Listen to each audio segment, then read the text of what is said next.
Hi hello ನಮಸ್ತೆ ಸ್ನೇಹಿತರೆ, ಎಲ್ಲರಿಗೂ ಕೂಡ ಮತ್ತೊಮ್ಮೆ ನಿಮ್ಮ ಯೂಟ್ಯೂಬ್ ಚಾನಲ್ಗೆ ಪ್ರೀತಿಯ ಸ್ವಾಗತ. ನಿಮ್ಮೆಲ್ಲರ ಪ್ರೀತಿ ಪ್ರೋತ್ಸಾಹ ಸದಾ ಹೀಗೆ ಇರಲಿ. ಒಂದು ವಿಷಯದ ಬಗ್ಗೆ ಚರ್ಚೆ ಮಾಡಲೇಬೇಕು.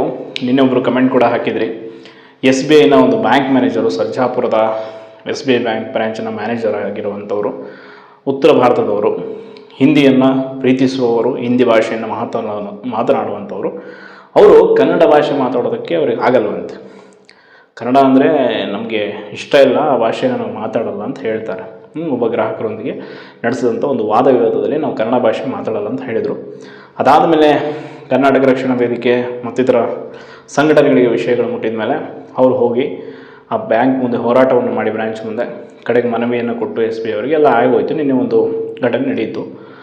ನಮ್ಮ ನಾಡಿನಲ್ಲಿ ನಮ್ಮ ಭಾಷೆಯನ್ನು ನಾವು ಮಾತನಾಡಿ ಅಂತ ಹೇಳೋದಕ್ಕೆ ನಾವು ಹೋರಾಟ ಮಾಡಬೇಕು ಅಂತಂದರೆ ಎಂತಹ ಮಟ್ಟದ ಒಂದು ಪರಿಸ್ಥಿತಿಗೆ ಬಂದು ನಿಂತಿದೆ ನಮ್ಮ ಭಾಷೆಯ ಸ್ಥಾನಮಾನ ಅಂತ ನಾವು ಯೋಚಿಸಬೇಕು. ಒಂದು ಕಡೆ KPSC ಅವರು ಸರಿಯಾಗಿ ಕನ್ನಡ ಭಾಷೆದು ಟ್ರಾನ್ಸ್ಲೇಷನ್ ಮಾಡಲ್ಲ, ಅವರು ಎಕ್ಸಾಮ್ ಮಾಡ್ತಾರೆ. ಅಲ್ಲಿ ಕೂಡ ಉತ್ತರ ಭಾರತದ ಅಧಿಕಾರಿಗಳೇ ಅವರಿಗೆ ಎಂಜಾಯ್ ಮಾಡ್ತಾರಂತೆ. ನಮ್ಮ ಕನ್ನಡ ಭಾಷೆ ವಿದ್ಯಾರ್ಥಿಗಳು ಈ ಪ್ರಶ್ನೆ ಪತ್ರಿಕೆಯಿಂದಾಗಿ ತೊಂದರೆ ಅನುಭವಿಸಿದ್ರಲ್ಲಿ ಒಬ್ಬನ ಎಂಜಾಯ್ ಮಾಡ್ತೀನಿ ಅಂತ ಹೇಳಿದೆ ಹಿಂದೆ. ಇಂತಹ ಲಜ್ಜೆಗೆಟ್ಟಂಥ ಅಧಿಕಾರಿಗಳು ತಮ್ಮ ರಾಜ್ಯದಲ್ಲಿ ಏನೇ ಪರಿಸ್ಥಿತಿ ಇರಲಿ, ಇಲ್ಲಿಗೆ ಬಂದು ನಾವೊಂದು ನೆಲೆಯನ್ನು ಕಟ್ಕೊಂಡಿದ್ದೀವಿ, ಇಲ್ಲಿ ಅನ್ನವನ್ನು ತಿಂತಿದ್ದೀವಿ, ಇಲ್ಲಿ ನೀರನ್ನು ಕುಡಿತೀವಿ, ಈ ಭಾಷೆಯನ್ನು ಗೌರವಿಸಬೇಕಾಗಿರೋದು ನಮ್ಮ ಕರ್ತವ್ಯ ಅನ್ನೋ ಒಂದು ಕಾಮನ್ ಸೆನ್ಸ್ ಇಲ್ವಾ? ಅದು ಸರ್ಕಾರಿ ಅಧಿಕಾರಿಗಳಾಗಿ ನೀವೆಲ್ಲ ಏನು ಎಥಿಕ್ಸ್ ಆ್ಯಂಡ್ ಮೊರಾಲಿಟಿ ಏನು ಓದಿರ್ತೀರಾ ಅಂತ. ಇಷ್ಟೆಲ್ಲ ಭಾಷೆ ವಿಚಾರದಲ್ಲಿ ನಮ್ಮ ಭಾಷೆಯನ್ನು ನಾವು ಉಳಿಸಿ ಅಂತ ಹೋರಾಟ ಮಾಡಬೇಕು ಅಂತಂದರೆ ಯಾವ ಲೆವೆಲ್ಗೆ ನಮ್ಮ ಭಾಷೆಯನ್ನು ತಂದಿಟ್ಟಿದೆ. ಎಸ್ಪೆಷಲಿ ಸರ್ಕಾರ, ಈ ಸರ್ಕಾರಗಳೇ IT-BT ಕಂಪ್ನಿಯವ್ರನ್ನ ಕರೆಸ್ತಾರೆ. ನಿನ್ನೆ ನಾನೊಂದು ಹೇಳಿದ್ನಲ್ಲ, ಒಂದು ಕಂಪ್ನಿಗೆ ಹೋಗಿದೆ, ಖಾಸಗಿ ಕಂಪ್ನಿ, ಅಲ್ಲಿ ನಾವು ಕನ್ನಡಿಗರ ಅಥವಾ ಬೇರೆ ಭಾಷೆಯವರು ಅಂತ ನಮಗೆ ಫೀಲ್ ಬರೋ ರೀತಿ ಮಾಡ್ತಾರೆ. ಅಲ್ಲಿ ಇರೋರೆಲ್ಲ ಎಲ್ಲರೂ ಇಂಗ್ಲೀಷ್ ಮಾತಾಡ್ತಾರೆ, ಇನ್ನು ತಮಿಳು, ತೆಲುಗು, ಒಟ್ಟು ಕನ್ನಡ ಬಂದುಬಿಟ್ಟು ಉಳಿದಿದೆ ಎಲ್ಲ ಮಾತಾಡ್ತಾರೆ. ಅಲ್ಲಿ ಕೂತಾಗ ನಮಗೆ ಅನ್ಸ್ಬಿಡುತ್ತೆ, ನಾವು ನಾವು ಯಾವ ರಾಜ್ಯದಲ್ಲಿದ್ದೀವಿ? ಬೇರೆ ರಾಜ್ಯಕ್ಕೆ ಹೋಗಿದ್ದೀವಿ ಕೆಲಸಕ್ಕೆ, ಅವ್ರು ತಾನೇ ಇಲ್ಲಿಗೆ ಬರೋರು. ಇಲ್ಲಿ ಇದ್ದ ಮೇಲೆ ಇನ್ನು ಭಾಷೆ ಕಲಿತು ಅಟ್ಲೀಸ್ಟ್ ಈ ಭಾಷೆಗೆ ಒಂದು ಗೌರವ ಕೊಡೋದು ಒಂದು ಕಾಮನ್ ಸೆನ್ಸ್. ಅಟ್ಲೀಸ್ಟ್ ಎಂತೆಂಥವರು ಅಧಿಕಾರಿಗಳಾಗಿ ಬಂದಂಥವರು ತಮ್ಮ ಇಡೀ ಸರ್ವಿಸನ್ನು ಇಲ್ಲೇ ಕಳೀತಾರೆ ನಮ್ಮ ರಾಜ್ಯದಲ್ಲಿ. ಅವರಿಗೆ ನಮ್ಮ ಭಾಷೆ ಬಗ್ಗೆ ಗೌರವ ಇರುತ್ತೆ.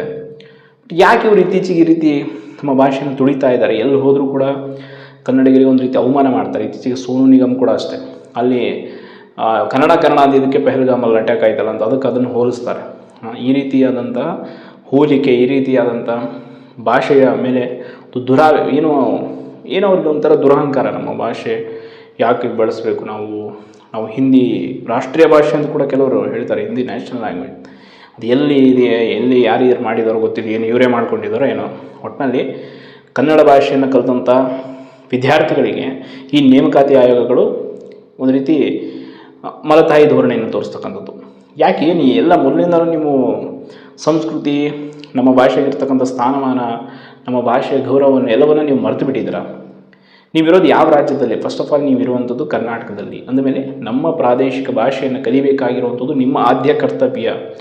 ಭಾಷೆಯನ್ನು ಕಲಿಯದ ಹೊರತು ಇಲ್ಲಿನ ನೀವು ಆಡಳಿತದ ಅಧಿಕಾರವನ್ನು ಇಟ್ಕೊಂಡು ಕೂತಿದ್ದೀರ ಅಂತಂದರೆ, ಈಗ ರಾಜ್ಯ ಸರ್ಕಾರ ಆಡಳಿತದಲ್ಲಿದೆ, ಅದು ಯಾರು ಓಟ್ ತೊಗೊಂಡಿದೆ? ಅದೇ ಉತ್ತರ ಭಾರತದವರು ಅಥವಾ ಯಾರು ಹಿಂದಿ ವಾಲಗಳು ಓಟ್ ಹಾಕಿದ್ದಾರೆ? ನಮ್ಮ ಕನ್ನಡಿಗರ ತಾನೇ ಓಟ್ ಹಾಕಿರೋರು. ಅಂದರೆ ಕನ್ನಡಿಗರ ಭಾಷೆ ಮತ್ತು ಪ್ರಾದೇಶಿಕತೆಯನ್ನು ರಕ್ಷಿಸೋದು ಸರ್ಕಾರಕ್ಕೆ ಗೊತ್ತಿಲ್ವಾ? ಯಾಕೆ ಈ ರೀತಿ ನಮ್ಮ ಭಾಷೆಯ ಮೇಲೆ ದಿನೇ ದಿನೇ ದಬ್ಬಾಳಿಕೆಯನ್ನು ಮಾಡ್ತಾ ಇದ್ದಾರೆ? ನಾನಂತೂ ಓಪನ್ಲಿ ಹೇಳ್ತೀನಪ್ಪ, ನಮಗೆ ಕನ್ನಡ ಭಾಷೆ ಮೇಲೆ ಅತಿಯಾದ ಅಭಿಮಾನ ಇದೆ, ಅತಿಯಾದ ಗೌರವ ಇದೆ. ನಾವು ಆ ಭಾಷೆಯಲ್ಲಿ ಕಲ್ತಿದ್ದೀವಿ, ನಮ್ಮ ಮಾತೃಭಾಷೆ, ನಾವು ಆ ಭಾಷೆಗೆ ಗೌರವ ಕೊಡ್ತೀವಿ. ಆ ಭಾಷೆಯಿಂದನೇ ಇವತ್ತೊಂದು ಅನ್ನ ತಿಂತಾ ಇದ್ದೀವಿ, ಆ ಭಾಷೆ ಇಂದಾನೇ ನಾವು ಬದುಕ್ತಾ ಇದ್ದೀವಿ. ಅದಕ್ಕೆ ನಮ್ಗೆ ಆ ಭಾಷೆ ಮೇಲೆ ಗೌರವ ಇದೆ. ಅಂದಮೇಲೆ ಇವರು ಎಲ್ಲೊಂದಾರೋ ಬಂದು ಇಲ್ಲಿ ಇದ್ದು ಕೆಲಸ ಮಾಡ್ತಾರೆ ಅಂತಂದಮೇಲೆ ಅಟ್ಲೀಸ್ಟ್ ಒಂದು ಗೌರವ ಕೊಡೋದು ಬೇಡವಾ? ಇನ್ನೂ ಕೆಲವರು ಹೇಳ್ತೀನಲ್ಲ, ಇನ್ನೂ ಮುಂದುವರಿದ ಭಾಗ ಅಂತ ಹೋದರೆ ಹಲವಾರು ಜನ ಇವತ್ತು ಎಸ್ಪೆಷಲಿ ನಮ್ಮ ರಾಜಧಾನಿ ಬೆಂಗಳೂರಲ್ಲಿ ಅನ್ಯ ಭಾಷೆಗಳೇ ತುಂಬಿಕೊಂಡಿದ್ದಾರೆ ಅತಿ ಹೆಚ್ಚಾಗಿ. ಕೆಲವೊಂದು ಹೋಟೆಲ್ಗಳು, ಕೆಲವೊಂದು ಇನ್ಸ್ಟಿಟ್ಯೂಟ್ಗಳಿಗೆ ಹೋಗ್ಬಿಟ್ರೆ, ಕೆಲವೊಂದು ಕಾಲೇಜ್ಗಳಲ್ಲಂತೂ ಮುಗೀತು. ನೀವಲ್ಲಿ ನೀವೇ ಕನ್ನಡ ಮಾತಾಡಿದ್ರೆ ನಿಮ್ಗೆ ಒಂಥರ ನಿಮಗೆ ಕೀಳರಿಮೆ ಬರಬೇಕು, ಆ ಥರ ಮಾಡ್ತಾರೆ ಅವರು. ಭಾಷೆ ವಿಚಾರದಲ್ಲಿ ಆಗ್ತಾ ಇರುವಂಥ ಈ ದಬ್ಬಾಳಿಕೆಯನ್ನು ಸರ್ಕಾರ ಕಟ್ಟುನಿಟ್ಟಾಗಿ ಖಂಡಿಸಬೇಕು. ಯಾವುದೇ ನೇಮಕಾತಿ ಆಯೋಗ ಅಂತಲ್ಲ, ಯಾರೇ ಭಾಷೆಯ ಮೇಲೆ ದಬ್ಬಾಳಿಕೆ ಮಾಡಿದ್ರು, ಏನು ಅಸಮಾನತೆ ತೋರಿದ್ರು, ಇಮಿಡಿಯೇಟಾಗಿ ಆ್ಯಕ್ಷನ್ ತೆಗೆದುಕೊಳ್ಬೇಕ್ರಿ. ಈ KPSC ಅವ್ರು ಏನು ಮಾಡಿದ್ರು? ಕ್ವಶನ್ ಪೇಪರ್ ವಿಚಾರದಲ್ಲಿ ಏನು ಮಾಡಿದ್ರು? ಏನು ಆ್ಯಕ್ಷನ್ ತೆಗೆದುಕೊಂಡ್ರು? ಅವ್ರ ಪರವಾಗಿ ನಿಂತ್ಕೊಂಡು ಎಕ್ಸಾಮ್ ಚೆನ್ನಾಗಿ ನಡೆಸ್ರಿ ಅಂತ ಹೇಳ್ತಾರೆ. ಇಂಥ ಮುಖ್ಯಮಂತ್ರಿಗಳಿದ್ದರೆ ಎಷ್ಟು ಬಿಟ್ಟರು. ಹೆಸರಿಗೆ ಟ್ವಿಟರಲ್ಲಿ ಕನ್ನಡಿಗ, ಯಾವ ಸೀಮೆ ಕನ್ನಡಿಗ ಅಂತಂದರೆ ಇದು ಕನ್ನಡ ಭಾಷೆ ಉಳಿಸೋ ರೀತಿ ಇದನ್ನು ಅಟ್ಲೀಸ್ಟ್ ಒಂದು ಸೌಜನ್ಯಕ್ಕಾದರೂ ಹೌದು ಈ ರೀತಿ ಆಗಿದೆ. 70,000 ವಿದ್ಯಾರ್ಥಿಗಳು ಒಬ್ಬರಲ್ಲ ಇಬ್ಬರಲ್ಲ ದಿನೇ ಬೀದಿಗಿಳಿದು ಹೋರಾಟ ಮಾಡಿದರು. ನಿಜವಾಗ್ಲೂ ಹೇಳ್ತೀನಲ್ಲ, ಕಲಿಯೋಕೆ ಕೋಟಿ ಭಾಷೆ, ಆಡೋಕೆ ಒಂದೇ ಭಾಷೆ ಅನ್ನೋ ರೀತಿ ನೀವು 1000 ಭಾಷೆ ಕಲಿಯೋದು ಬೇಡ ಅನ್ನಲ್ಲ. ನಮ್ಮ ಭಾಷೆಯನ್ನು ಉಳಿಸುವಂಥದ್ದು, ನಮ್ಮ ಭಾಷೆಯನ್ನು ಗೌರವಿಸುವಂಥದ್ದು, ನಮ್ಮ ಪ್ರಾದೇಶಿಕ ಸಂಸ್ಕೃತಿ ಸಂಸ್ಕಾರಗಳ ಆಚಾರ ವಿಚಾರಗಳನ್ನು ನಾವು ಕಾಪಾಡ್ಕೊಂಡು ಹೋಗದೆ ಹೊರತು ಬೇರೆ ಯಾರೂ ಕಾಪಾಡ್ಕೊಂಡು. IAS ಆಫೀಸರ್ ನೀವು ನೋಡಿರ್ಬೋದು, ಸೃಷ್ಟಿ ಜಯಂತ್ ದೇಶ್ಮುಖ್ ಅಂತ, ಆಕೆ ಇನ್ಸ್ಟಾ ಪ್ರೊಫೈಲ್ಸ್ ತೆಗೆದು ನೋಡಿ ಏನು ಹಾಕ್ಕೊಂಡಿದ್ದಾರೆ ಅಂತ. ಬೇರೆ ರಾಜ್ಯದಲ್ಲಿ ಓದಿ ಅಲ್ಲಿ ಕಲಿತು ಅಧಿಕಾರಿಗಳ ಓಕೆ, ಅವ್ರು ನಮ್ಮ ರಾಜ್ಯದ ಸೊಸೆ, ಬಟ್ ಆದರೂ ಅವ್ರಿಗೆ ಎಷ್ಟು ಭಾಷಾಭಿಮಾನ ಇರುತ್ತೆ, ಹೌದಲ್ವಾ? ಎಲ್ಲ ಲ್ಯಾಂಗ್ವೇಜ್ಗಳನ್ನು ಕಲಿಬೇಕು, ಗೌರವಿಸಬೇಕು ಅನ್ನೋ ಒಂದು ಸೆನ್ಸ್ ಇರುತ್ತೆ. ಆ ಸೆನ್ಸನ್ನು ಪ್ರತಿಯೊಬ್ಬರು ಬೆಳೆಸ್ಕೊಳ್ಬೇಕು. ಇತ್ತೀಚೆಗೆ ಒಂದು ಯಾರೋ ಒಬ್ಬರು ಬೋರ್ಡ್ ಹಾಕಂದಿದ್ದ ಹೋಟ್ಲ್ ಮುಂದೆ, ಏನೋ ಕನ್ನಡಿಗಾಸ್ ಏನೋ ಡ್ಯಾಶ್ ಹಿಂಗೆ ಅಂಥವ್ರಿಗೆಲ್ಲ ಹೆಂಗೆ ಇಲ್ಲಿ ಬಂದು ಇವ್ರಿಗೆ ಉಳ್ಕೊಳ್ಳೋಕೆ ಜಾಗ ಕೊಡ್ತಾರೋ.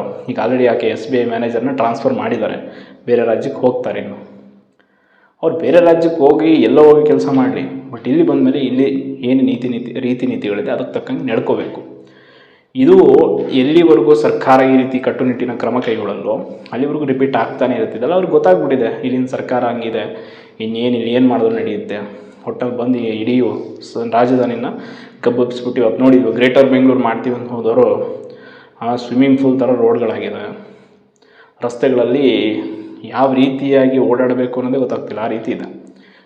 ಈ ರೀತಿಯಾದಂಥ ಸ್ಥಿತಿಗತಿ ಇಟ್ಕೊಂಡು ನಗರವನ್ನು ನಾವು ಗ್ರೇಟರ್ ಬೆಂಗಳೂರು ಮಾಡ್ತೀವಿ ಅಂತಂದರೆ ಫಸ್ಟ್ ನಗರಕ್ಕೆ ಸರಿಯಾದಂಥ ಒಳಚರಂಡಿ ವ್ಯವಸ್ಥೆ ಅವುಗಳನ್ನೆಲ್ಲ ಮಾಡ್ತಕ್ಕಂಥದ್ದು ಸರ್ಕಾರದ ಕರ್ತವ್ಯ. ಇನ್ನೊಂದು, ಈ ಪ್ರಜ್ಞಾವಂತ ನಾಗರಿಕರು ಅನ್ಸ್ಕೊಂಡವರು ಕ್ವಶನೇ ಮಾಡೋಕ್ಕೆ ಹೋಗಲ್ಲ. ಅವ್ರು ಯಾರು, ಅವ್ರು ಏನು ಪರಿಸ್ಥಿತಿ ಇದೆ ಹಂಗೆ ಅಡ್ಜಸ್ಟ್ ಮಾಡ್ಕೊಂಡು ಹೋಗ್ಬಿಡೋದು. ಅದೇ ಈಗಿನ ಸರ್ಕಾರಕ್ಕೆ ಸಿಕ್ಕಿರುವಂಥ ಸಡಿಲತೆ. ಇದೆಲ್ಲ ಬದಲಾದರೆ ಮಾತ್ರ ನಮ್ಮ ಭಾಷೆಗೆ ಉಳಿಗಾಲ ಇದೆ ಅಂತ ಹೇಳ್ತಾ ಧನ್ಯವಾದ.